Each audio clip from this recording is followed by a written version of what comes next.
Good morning, everyone. Or should I say afternoon? Good afternoon, everyone. My name is Baffy3 coming at you today. And today I will be reading a creepypasta called The Banshee. This will be uploaded to the Freak Nation right after this is done streaming. So, yeah. Like, comment, subscribe. I hope you enjoy. I can't fall back to sleep. I don't even remember what woke me up. But now that I'm awake, I can't fall back asleep no matter how hard I try. Counting sheep doesn't seem to help. I wouldn't even be that bad being awake in the middle of the night if I could get up, but I can't move a muscle. My body is rigid like a corpse. I can't even wiggle so much as a toe, and not for lack of trying. After the initial panic set in and passed, I realized I wasn't dead. I racked my brain and tried to come up with an explanation for my immobility. I began to remember a lecture about dreams and sleep disorders from the psychology course I took freshman year. That's what made me think of sleep paralysis, which might help explain why the only part of my body I can move are my eyes. Maybe if I paid attention more in class, I'd be able to figure out how to raise myself from this state. As it is, I'm stuck waiting here for one of my roommates to come check up on me in the morning. Doesn't make for much of a plan, but it's all I've got. Certainly helps stop the growing pangs of fear that were spreading through my body. Though in the pit of my stomach, I still feel a little uneasy. There's an sorry guys, ominous yet measured beep that I can just faintly hear. Too soft to be a fire alarm or a carbon monoxide detector. And it's been going on long enough that it's definitely not someone's car alarm. It feels both close and distant at the same time, like it is by my side, but just out of reach. Regardless, this isn't the source of my uneasiness. No, it's something else keeping me awake. Something else stirring in my chest, giving me the sense of dread. It's like something is in the room with me, but I just can't quite see it. Everything looks a little blurry, like things are moving too fast. There are other sounds, like the soft pitter-patter of feet around me. Just outside my room, I can hear what sounds like whispering. Since I don't live alone and the walls are pretty thin, this usually wouldn't be such a strange occurrence, even this late at night. However, these voices aren't familiar, and the murmurs, though soft, somehow sound urgent. While I want to decipher what they're saying, deep down I know that even this is not what has me on edge. It's something in the air. Something is just a little too off. So I'm trying to pinpoint what's making me feel so restless. The sounds of shuffling feet, faint whispers, and even that incessant beeping all begin to fade away. My vision swims, and darkness begins to swirl around me, growing. I can feel my chest tighten and my breath catch.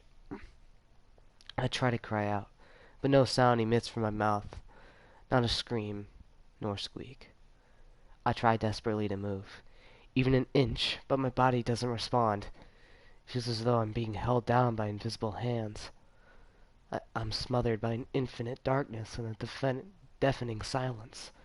The pangs of fear I'd suppressed before grow and spread through my body with a burning fervor. The uneasiness that dwelled in the pit of my stomach is now a full-blown terror. Just as I'm about to succumb to my fear and apparent demise, a bright light a bright light parts the sea of darkness, and I'm brought face to face with a woman. Her hair is ghostly white, which reaches out into the infinite black surrounding her. Light wispy tendrils, her skin is so pale, it's almost transparent. I feel like I could make out the bones beneath her skin if I strained my eyes hard enough. But it's not her hair, or even her skin that has me captivated. It's her eyes, or lack thereof. Where her eyes are supposed to be instead are just sunken, black sockets. Staring at them, I feel as though I'm being sucked back into that never-ending void of black. With difficulty, I pull my eyes away from them. Looking down, I notice that she's draped in an alabaster dress that matches her long white hair. The dress, though once was obviously beautiful, now lies in tatters, clinging to her body like vines on a gnarled tree. I raise my gaze to meet hers yet again. Before I can even try to utter a word, she raises a withered finger and points directly at me. Her thin lips part and she let out a low moan. As her mouth widens, the loud moan begins to raise in pitch, like a kettle coming to boil. Her moan rapidly escalates into an otherworldly wail.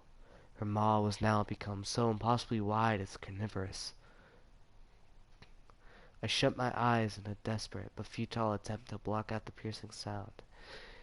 It continues for what feels like an eternity. I feel blood trickle down out of my ears and down my neck.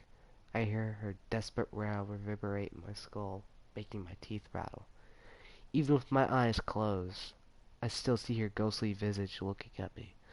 No, she's looking through me, at my very soul. When I finally open my eyes, it's not to the oppressing darkness with a female specter, even the familiarity of my room, but to what appears to be inside of a hospital room. I try to move, and immediately jostled by a sharp pain in my chest. A sharp cry passes my lips, and my hand automatically reaches towards the pain in my chest. After a brief moment, I realize that I'm able to move again. I'm not allowed much time to reflect on my shock. However, as someone strides into my room at that moment, a pale man with bald head looks down at me and smiles, showing off an impressively white set of teeth. He's dressed in white overcoat and has a black dress shirt peeking out just underneath. I wouldn't try to move if I was you. Trust me, I'm a professional, he says with a mischievous wink. As he steps closer, I can make out a name on a badge pinned to his lapel. It reads Dawn, with 2 N's. I turn my head, and am greeted by a now familiar beeping. The heart monitor is connected to my chest, by tubes and wires I can't quite see. There's also an oxygen mask laying just by my head. The doctor seemingly reads my thoughts and explains I had quite the night. I was wheeled in by paramedics last night after I'd collapsed in my room. One of my roommates had called 911. Shuffling of feet and the urgent voices all began to make sense. You had a close call, he finishes, still smiling. I begin to straighten up slightly, and he hands me a small cup of water. After a few sips, I tell him about my nightmare. His smile never fades as I talk. Sounds like you dreamt of a banshee, he says when I finish. He explains when I give him a quizzical look. Ghastly specters that let out the most blood-curdling cries. They're known as harbingers of death. His grin seems to grow wider as he talks, and I feel an uneasiness sprout my chest. Despite their frightening appearance, they are merely warnings that death is around the corner. I begin to cough and reach for my chest again. Death doesn't like to be cheated. You mortals, you build structures, even create professions just to delay the inevitable. A pointless adventure, wouldn't you agree? I clutch my chest and look back at the small paper cup of liquid I realize is not water. The man's skin begins to fall away, and he reaches a skeletal finger to pluck each of his eyes out. He removes his white coat, letting it fall to the floor, and pulls up the hood of the black robe he's wearing. The creature looms over me and gently closes the lids of my eyes.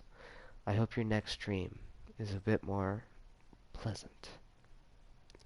So, that was the Banshee, a creepypasta. I'm not entirely sure who it's made by, but whoever wrote it is obviously it's pretty good. I like it. I think you guys should totally go out and read it. And that's all for this stream. I will have another one pretty soon. So yeah, talk to you guys later. And remember, sometimes sleep isn't an option.